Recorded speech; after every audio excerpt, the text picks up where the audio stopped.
Dans l'épisode d'aujourd'hui, les dirigeants politiques, par la voix de la radio, appellent à la participation active de chaque citoyen, alors que les massacres se poursuivent par dizaines de milliers et les corps des victimes Tutsis jetés dans la rivière Nyabarongo. Le secrétaire général des Nations Unies, Boutros Boutros-Ghali, propose le retrait du contingent de la Minuar.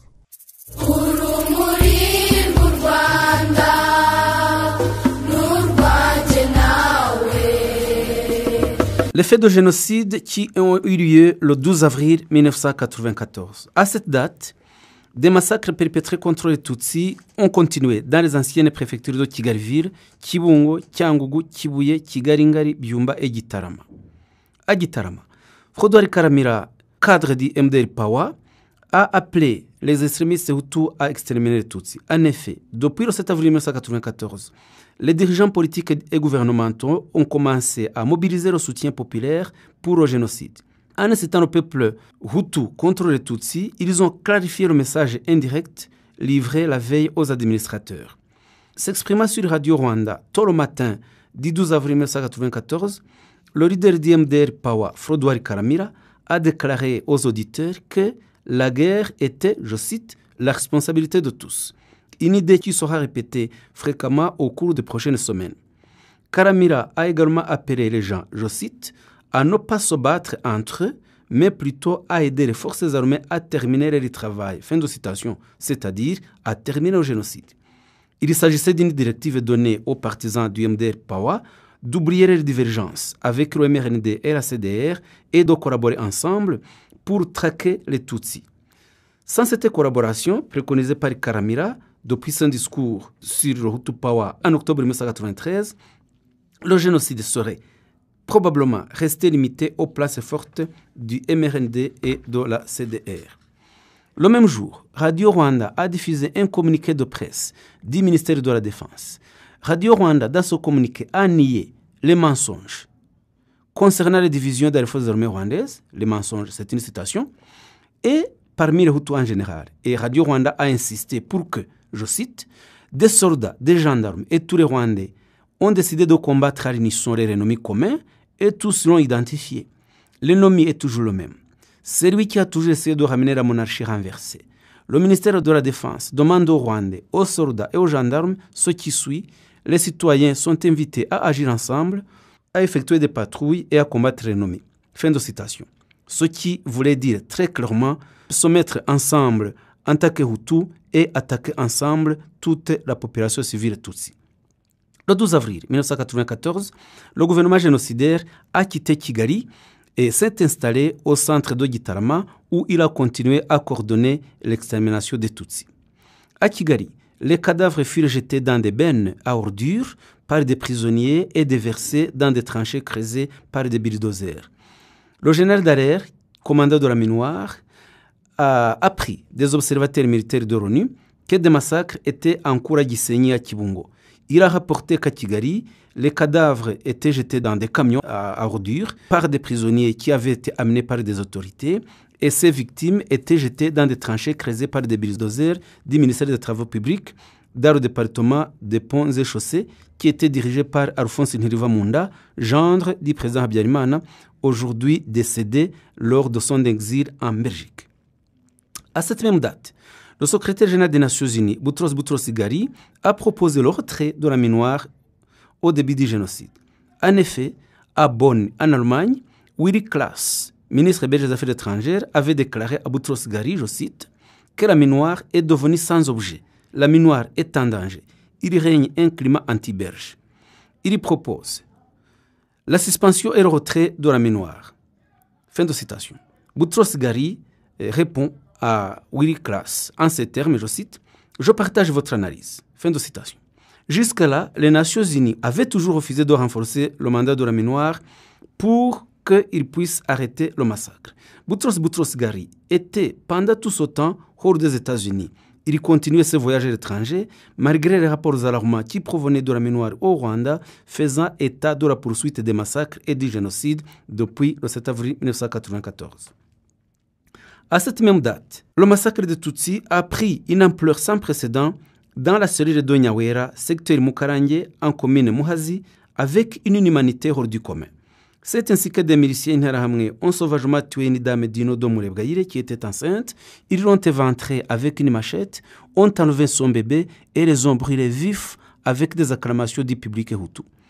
À la paroisse catholique de Mukarange, les Tutsis s'y étaient réfugiés entre le 7 et 9 avril 1994. Ils ont été attaqués par des miliciens et ont commencé à se défendre avec des pierres, des briques et autres moyens. En date du 12 avril 1994, les autorités locales, conduites par le bourgmestre Senghare, appuyées par des militaires, des gendarmes et des miliciens, ont mené une attaque contre le presbytère catholique de Mukarange pour y tuer des Tutsis. Ils ont violemment frappé le curé de la paroisse, Joseph Gatare, qui était en même temps le directeur de l'école secondaire de Mukarange et qui est décédé quelques temps après. Le vicaire hutu de la paroisse, l'abbé Munyaneza Jean Bosco, s'est interposé pour tenter de sauver son confrère Tutsi ainsi que d'autres Tutsis qui l'hébergeaient. Il a été abattu sur le champ par des miliciens et l'extermination massive a suivi. Parmi les grands assassins de Mukarange, on trouve pratiquement tous les leaders locaux de tous les secteurs socio-professionnels. Il s'agit de Senghare Célestin, bourgmestre, Kanyangoga Thomas, commerçant, Ngabonzima Augustin, diplomate retraité, et son fils Ngabonzima Jean-Claude, qui était enseignant, le lieutenant gendarme Twahirwa, qui commandait le détachement de gendarmerie stationné à Kayonza, le sergent Sengyumva Frodoir, qui était militaire, Kaisabe Kom, ex-inspecteur des écoles primaires, Nsabimana Arias Kiyoni, inspecteur des écoles primaires, Simpari Kubwaba Arias Simba, Mutaganzwa, qui était commerçant, Gashumba Samson, Kanyogote, Nsabimana, Rudasingwa, qui était directeur du Serail de Mukarange, Tuyishime Joseph, enseignant du Serail, Mugenzi, ex-directeur du Serail Mukarange, Gahigi Samuel, qui était enseignant, Gafaranga, enseignant, Kanyanzira, commerçant, Rwabagabo, brigadier communal, Rwayihuku, réserviste, Ndakazinyas, et Migabo, qui était enseignant, Munyanhinda Alphonse, directeur du centre de santé Mukarange, a donné l'ambulance du centre de santé qui a transporté des miliciens partout où ils se rendaient pour commettre le génocide. Il a été jugé, mais malheureusement acquitté. À la même date, des massacres de Tutsis dans le secteur de Nyabitekeri, à l'endroit où se trouvait l'ancien bureau du secteur Mukoma, à Nyamasheke, Kyangugu, des Tutsis ont également été tués. Dans le secteur de Nyabitekeri, en effet, des Tutsis réfugiés à cet endroit, près de l'ancien secteur Mukoma, y ont été attaqués et massacrés. Ces Tutsis ont été tués le 12 avril 1994, sortis de force de leur domicile pour participer à une réunion soi-disant de sécurité à laquelle tous les hommes Tutsis étaient conviés. Ces hommes sont partis de chez eux à 8 h du matin et ont demandé aux femmes et aux enfants d'aller tous se réfugier à l'église adventiste du 7e jour. Depuis le 10 avril 1994, toutes les familles passaient les nuits dans cette église pour essayer d'assurer leur sécurité. Les hommes passant les nuits à veiller pour prévenir toute attaque à laquelle ils ripostaient, tandis que les femmes et enfants se reposaient. Arrivés au supposé lieu de réunion, les hommes Tutsis ont constaté qu'il n'y avait pas en fait de réunion, mais que des Hutus armés d'armes traditionnelles les attendaient pour les tuer. Le conseiller Dino de Kanyarurembo Joseph leur a demandé d'entrer dans le vieux bureau de secteur où ils furent enfermés. Après quoi, les tueurs ont voulu incendier ce bureau avec ses occupants. Mais apparemment, l'essence en les possessions était de mauvaise qualité et n'a pas pu se brûler. Le conseiller Kanyarurembo a alors demandé à un militaire réserviste Dino de Torero Théodore de lancer une grenade dans le bâtiment. Il lança 2 grenades, après quoi ils ouvrirent les portes et tuèrent à l'arme blanche tout Tutsi qui voulait s'échapper et ont achevé tout ce qui respirait encore. Plus de 400 hommes Tutsis y furent massacrés ce jour. Le même jour, il y a également des massacres chez Karemera Claver, qui habitait dans le secteur Nyabitekeri, dans le secteur de Nyamasheke, Serire Mukoma. Plusieurs personnes s'étaient réfugiées chez lui et les membres du groupe qui s'appelle Pima les ont attaqués et massacrés tous. Des massacres de Tutsis ont également eu lieu à Ngoma, secteur Bushekeri à Nyamasheke. C'est sur la route principale qui mène de Kinini vers l'école primaire d'Ongoma en secteur Bushekeri, district de Nyamasheke. Pendant le génocide, il y avait une barrière et une fausse carrière de plus de 15 mètres de profondeur. Les Tutsis de ce secteur, actuellement Serire Nyarusange, étaient tous rassemblés et amenés à être tués à Mugina après que le préfet Bagambiki Emmanuel a fait le tour de Kyangugu pour demander aux Hutus de commencer à tuer. Du 12 au 18 avril 1994, ceux qui ont été tués venaient du secteur Ngoma, surtout de la Serire Kieshero, laquelle était habitée par de nombreux Tutsis. Ils furent encerclés et amenés à la barrière où ils étaient immédiatement tués. Parmi les grands tueurs responsables de ces massacres, il y a Mazera, Ndaishimie Emmanuel, Bazambanza et autres. Les Tutsis périrent dans d'atroces souffrances. Les hommes avaient les organes génitaux et les bras coupés à la machette. Certains d'entre eux étaient ennuclés.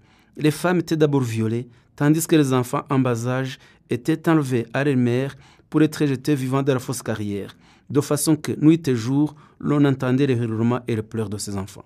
Le bourgmestre frère Abel, de la commune de Rwamatamu, a également massacré les Tutsis de Rwamatamu dans le secteur Gihombo, dans la préfecture de Kibuye, à la même date.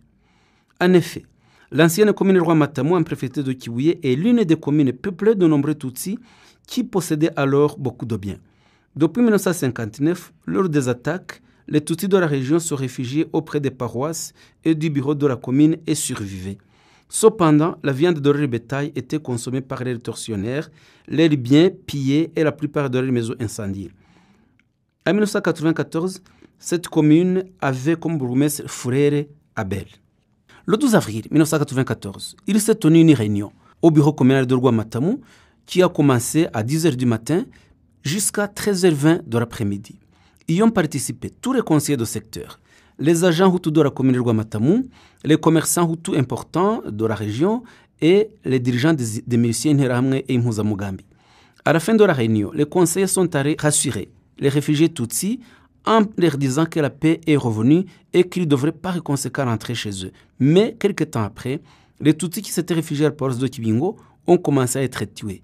Et un véhicule transportant des militaires et des miliciens est arrivé à la commune de Rwamatamu. Ces Interahamwe étaient dirigés par Obedi Ruzindana, un commerçant important qui avait pris soin de saboter la ligne téléphonique de la commune pour que les Tutsis ne puissent pas appeler en renfort les leurs ou avertir la communauté internationale qui apprendrait ainsi ce qui se passait. Des tirs commencèrent à se faire entendre. Ce 12 avril 1994, malgré la résistance des Tutsis, plus de 200 Tutsis furent tués, dont ceux qui se trouvaient à la commune et de nombreux enfants et femmes qui s'étaient réfugiés à l'église. 17 au 12 avril 1994, les tueurs qui massacraient les Tutsis étaient dirigés par Kayishema André, qui était enseignant, Ntaganzwa Charles, Ruhumuriza Célestin, qui était un ancien militaire, Ruzindana Obed, le réserviste Gikeri, le milicien Murego et Murwanashyaka, et bien d'autres. Mais, le 12 avril 1994, beaucoup d'autres Interahamwe se sont joints aux tueurs, dont Kibati Jean-Paul, le réserviste Nsonera Christophe, Bimenyimana et bien d'autres, et ensemble, ils ont exterminé les Tutsis de Rwamatamu. À la même date, à Biharabuye et Rugarika, dans le district de Kamonyi, l'extermination des Tutsis a eu lieu. En effet, à Biharabuye, village de Kigarama, cellule de Sheri, secteur Rugarika, district de Kamonyi, de très nombreux Tutsis de cette localité y ont été massacrés dans un complot qui a débuté le 7 avril 1994 sous la responsabilité du bourgmestre de la commune Runda, Ndayambaje Sixber, ainsi que d'autres notables comme Kraveri Kamana qui était un entrepreneur prospère. Les miliciens qui menaient les massacres étaient conduits par des véhicules, des commerçants, notamment celui du nommé Charangabo, commerçant Rugarika. Après avoir rassemblé les Tutsis au centre de Biharabuga et s'assurer qu'ils étaient tous présents, les miliciens se sont mis à les exécuter à l'arme blanche, gourdins, massues, cailloux, machettes, houx, épées et autres. Le carnage a commencé le 12 avril 1994 vers 13h et s'est poursuivi jusqu'en début de soirée vers 19h. Plus de 1000 Tutsis y ont péri ce jour. Parmi les grands assassins de cette extermination figurent le bourgmestre de la commune Runda, Sixber Ndayambaje, Habyarimana Vivien, qui était assistant bourgmestre, Ouimana Perage, enseignant, Kamana Claver, homme d'affaires, Joseph Setiba, chef milicien et bien d'autres. Le 12 avril 1994, de très nombreux Tutsis ont été également tués à Runda et jetés dans la rivière Nyabarongo. Ces Tutsis avaient trouvé refuge dans les locaux du centre de santé de Kigese. Ils ont été sortis en masse et conduits à la rivière Nyabarongo. Ils ont été tués et jetés en empruntant plusieurs chemins habituels qui y conduisaient. Le site le plus connu sur la Nyabarongo où ces Tutsis ont été rassemblés avant d'être jetés dans la rivière est celui de Ruramba. Ces tueries étaient toujours précédées d'humiliations atroces, provoquant la dégradation physique et mentale des victimes. Les miliciens les faisaient marcher de très longues heures au bord de la Nyabarongo, hommes, vieillards, femmes et enfants, les déshabiller et les jeter un à un dans la rivière Nyabarongo au long de ce pénible trajet jusqu'au dernier Tutsi. À la même date, l'extermination de Tutsi s'est poursuivie à Kabuga, secteur Bumbogo, dans le district d'Ogasabo, dans Kigali. En effet, à partir du 10 avril 1994, le massacre des Tutsis qui habitaient dans le secteur de Bumbogo a commencé, notamment à l'endroit appelé Kabuga Kanyabikenye, au bureau du secteur Karama. Les Tutsis provenant de Bumbogo s'y sont rassemblés, ainsi que ceux de divers endroits comme Kanombe, Musave, Kimirongo Endera, qui y sont venus entre le 10 et le 11 avril après avoir entendu la rumeur selon laquelle ils se seraient protégés. À partir du 12 avril 1994, s'y sont ajoutés des Tutsis en provenance de Nkuzuzu et Gishaka. À la tombée de la nuit, l'attaque a commencé. Elle était conduite par un gendarme appelé Emmanuel qui a amené un sac de grenades avec une moto. Puis une camionnette conduite par un certain Tadé, milicien très redoutable. Cette camionnette est arrivée remplie de tueurs munis de machettes. Ces derniers venaient tout juste de l'église de Gishaka où ils venaient d'assassiner les Tutsis qui s'y étaient réfugiés. Le massacre a commencé le 12 avril 1994 au soir et s'est terminé dans la matinée du 13 avril 1994. Parmi les génocidaires de cet endroit figurent les nommés Mutaganira, Muyoboke Augustin, Karangwa Théophile, Rwabutogo et bien d'autres. À la même date, l'extermination des Tutsis a eu lieu à Musenyi au Bugesera ainsi qu'à Muhura dans le district de Gatsibo. Le Bugesera est connu dans l'histoire du Rwanda pour être une zone de confinement, d'exclusion et de massacre des Tutsis depuis les années 1959, 1960, 1963. En 1994, il n'y a pas eu d'exception.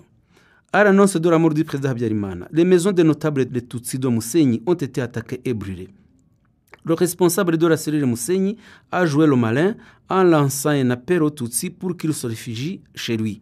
Mais c'était dans le but bien délibéré de les y regrouper pour les tuer massivement. Le 12 avril 1994, l'attaque a été menée et plus de 500 Tutsis y ont péri. À la même date, à près de 80 km de Musenyi, précisément dans la cellule de Rwarenga, secteur Remera, commune Muhura, préfecture de Byumba, le bourgmestre Ndayishimiye a conduit le massacre de ses administrés Tutsis. Après le génocide, on a dénombré 252 corps de Tutsis tués cette même date qui avait été jeté dans une fosse commune. Actuellement, un mémorial est érigé à cet endroit pour l'honneur de ces victimes.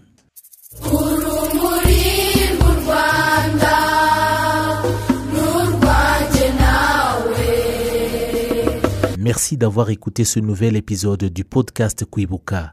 Comme toujours, assurez-vous de nous laisser un commentaire sur ce que vous avez aimé sur le podcast et partagez-le avec d'autres personnes qui seraient bien intéressées à l'écouter.